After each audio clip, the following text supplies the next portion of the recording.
Hello everyone, हम पढ़ रहे हैं कक्षा 8 गणित। मैं हूं आपका दोस्त सत्यम नायक। आइए प्रश्नावली 4.2 का प्रश्न पहले का तीसरा हल करते हैं। इसमें हमें एक समचतुर्भुज BEND जिसमें हमें कुछ BN बराबर 5.6 सेंटीमीटर तथा DE बराबर 6.5 सेंटीमीटर दिया हुआ है। आपको एक समचतुर्भुज की रचना करनी है। समचतुर्भुज की रचना करने से पहले आपको पता होना चाहिए कि समचतुर्भुज की क्या होती है, चारों भुजाएं क्या होती है, समान होती है। इस तरह से आपका समचतुर्भुज बनता है और इसकी चारों भुजाएं क्या होती हैं, समान होती हैं। और चारों भुजाएं क्या होती हैं, समान होती हैं, बराबर माप की होती हैं।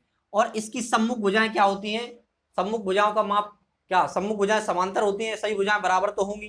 ठीक है, सभी भुजाएं बराबर होती हैं और सम्मुख भुजाएं एक दूसरे की क्या होती है, समांतर होती हैं। और जो इसके विकर्ण होते हैं, यहाँ पर मेन बात है विकर्ण की। ठीक है, तो यहाँ जो विकर्ण होते हैं वो एक दूसरे को लंब समद्विभाजित करते हैं। लंब समद्विभाजित हमने बताया था आपको कि वहां पर जहां पर एक काटते हैं वहां पर 90 डिग्री का कोण बनाते हैं। क्या बनाते हैं, 90 डिग्री के चारों तरफ। देखो इस तरह से काटेंगे, मान लो विकर्ण आया, यहां से आया, तो यहां पर 90 डिग्री का कोण बनेगा।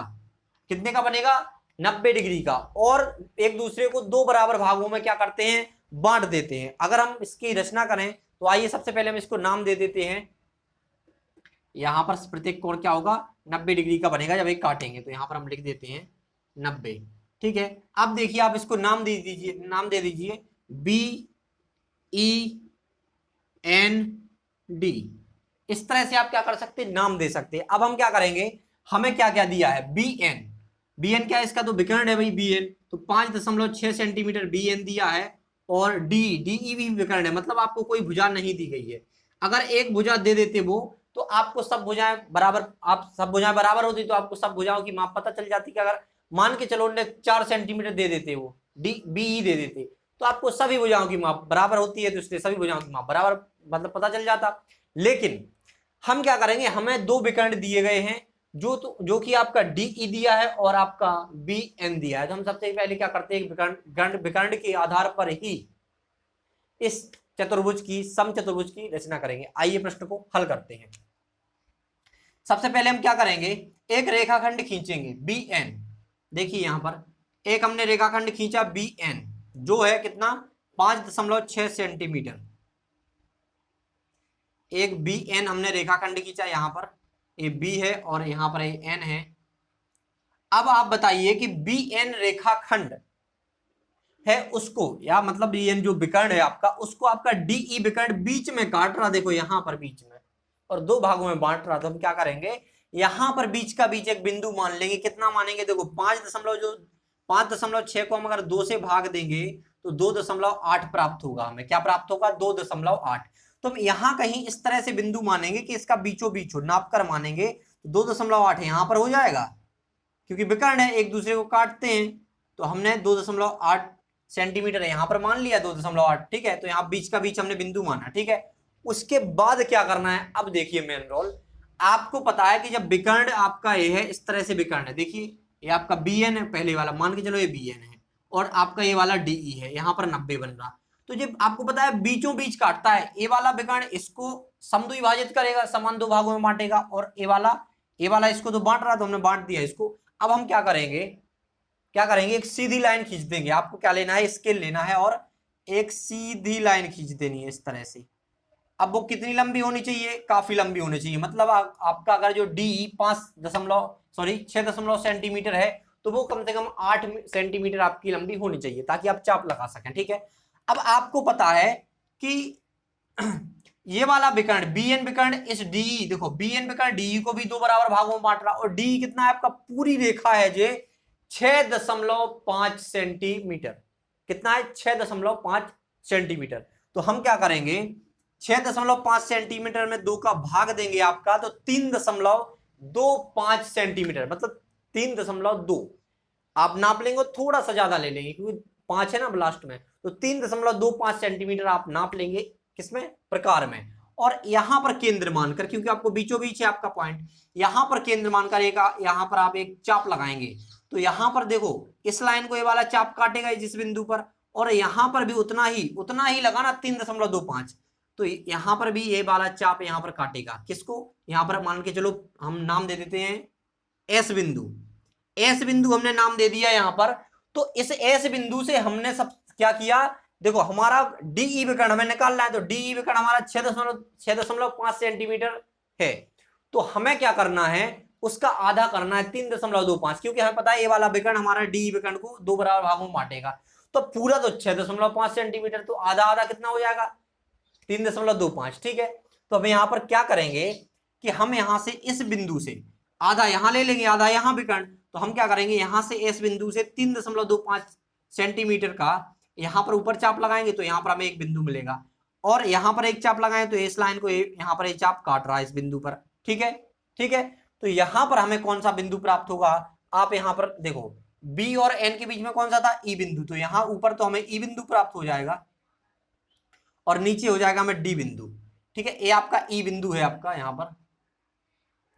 यहां पर ई बिंदु प्राप्त हो जाएगा और यहां पर आपका डी बिंदु। और फिर आपको क्या करना है, जो आपको बिंदु प्राप्त हुए उनको आपको क्रमशः मिला देना है। आप क्या देखो सबसे पहले लिख लो, आप क्या है आपका 3.25 सेंटीमीटर, पूरा तो आपका 6.5 सेंटीमीटर, लेकिन हमने क्या किया, आपको पता है समचतुर्भुज के जो विकर्ण होते हैं एक दूसरे को बराबर 2 भागों में बांटेंगे, मतलब यही तो हमें दर्शाना है, नहीं तो विकर्ण कैसे कहलाएंगे फिर समचतुर्भुज के। बी एन ने इसको 2 बराबर भागों में बांट दिया और डी ई ने इसको 2 बराबर भागों में बांट दिया। अगर आप इसको मिटाना चाहें मिटा सकते हैं, क्योंकि 2.8 सेंटीमीटर या 2.8 सेंटीमीटर है, या फिर आप इसको मिटाना चाहें तो इसको मिटा दें, लेकिन आपको समझ में ऐसे ही आएगा, ठीक है। तो यहां पर लिख भी सकते हैं आपका डीई बराबर कितना है, टोटल पूरा कितना है 6.5 सेंटीमीटर, और आपका बी एन बराबर कितना है 5.6 सेंटीमीटर। तो आप लिख भी सकते हैं, यहां पर हमने बांट दिया उसको 3.25 यहां 3.25 यहां। अब क्या करना है हमें, देखो यहां पर लिख दो ताकि लाइन काटे ना इसको, ठीक है, क्योंकि यहां से लाइन खींच काट देगी। तो हम क्या करते हैं फिर डी को एन से मिलाते हैं। अब तो कोई दिक्कत नहीं, पॉइंट मिली गए, हम तो स्केल रख के सीधा सीधा मिला देंगे। और यहां से ई को हम मिलाते हैं किससे, ई को भी एन से मिलाते हैं, फिर बी को भी हम ई से मिलाते हैं, और इसके बाद बी को हम डी से मिलाते हैं। इस तरह आपने B E N D band, देखो क्या बना है band, B E N D सम चतुर्भुज, जिसकी चारों भुजाएं क्या होती हैं समान होती हैं। इस तरह आपने इसकी रचना कर ली। ये क्या था आपका बी एन था, आपका यहां पर लिख देते हैं बी एन था आपका 5.6 सेंटीमीटर, और ये था आपका 6.5 सेंटीमीटर। आपने इसको 2 बराबर भागों में बांटा, तो 5.6 को 2.8 में। तो इस तरह से आपके अगर आप नापेंगे और बनाएंगे तो आप फिर इसके बाद ये भुजाएं नापना, आपकी जिस भी नाप की आएंगी बराबर नाप की आएंगी। तो इस तरह से आप प्रश्न को हल कर सकते हैं। अगर रचना के पद लिखना चाहें तो सबसे ज्यादा सरल होते हैं रचना के पद। सर्वप्रथम क्या करेंगे, बी एन हमने एक रेखाखंड खींचा जो कितना था, बी एन बराबर 5.6 सेंटीमीटर था, उस पर हमने एक बिंदु माना एस, बीचों बीच एक बिंदु माना एस, ठीक है। तो एस से बी बिंदु की दूरी 2.8 सेंटीमीटर था, एस से एन बिंदु की दूरी 2.8 सेंटीमीटर थी। उसके बाद हमने क्या किया, एक बी एन रेखा पर लंब डाला, बी एन रेखा पर हमने लंब डाला, देखो कितना बड़ा लंब डाला था इस तरह से। यहां से एक हमने जो एस बिंदु से होकर गुजरा, बी एन रेखा पर हमने एक लंब डाला, जो लंब का मतलब होता है यहां 90 डिग्री बनाए। अगर 90 डिग्री नहीं बन रहा तो लंब नहीं माना जाएगा उसको, ठीक है। तो अगर हमने लंब डाला तो वो क्या कर रहा, एस बिंदु से गुजर रहा, एस बिंदु से निकला है।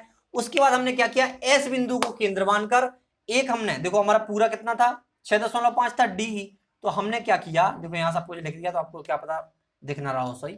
ये देखो 3.5 है, 3.25 यहाँ 3.25, ठीक है, ये 90 डिग्री कोण बना है, ठीक है। तो उसके बाद हमने क्या किया, हमने लाइन खींच ली, बहुत लंबी लाइन खींची, थोड़ा हमने लंब डाला था, काफी लंबी लाइन खींच रही थी हमने एस को, जो एस बिंदु से गुजर रही थी। उसके बाद हमने क्या किया, एस बिंदु को केंद्र मानकर 3.25 सेंटीमीटर का एक चाप लगाया ऊपर और 3.25 सेंटीमीटर का एक चाप लगाया नीचे। उसके बाद हमें यहां पर तो डी बिंदु प्राप्त हुआ और ऊपर हमें ई बिंदु प्राप्त हुआ। फिर हमने क्या किया, बी बिंदु को ई बिंदु से मिलाया जिससे हमें बी ई रेखाखंड प्राप्त हुआ, ई बिंदु को एन बिंदु से मिलाया जिससे हमें ई एन रेखाखंड प्राप्त हुआ, एन बिंदु को डी से मिलाया जिससे हमें एन डी रेखाखंड प्राप्त हुआ, और बी बिंदु को डी बिंदु से मिलाया जिससे हमें बी डी रेखाखंड प्राप्त हुआ। इस तरह हमने समचतुर्भुज बीईएनडी की रचना की। तो आशा करते हैं आपको प्रश्न का हल समझ में आया होगा। इसी के साथ हम आपसे विदा लेते हैं, मिलते हैं अगली वीडियो में अगले प्रश्न के साथ। Thanks for watching.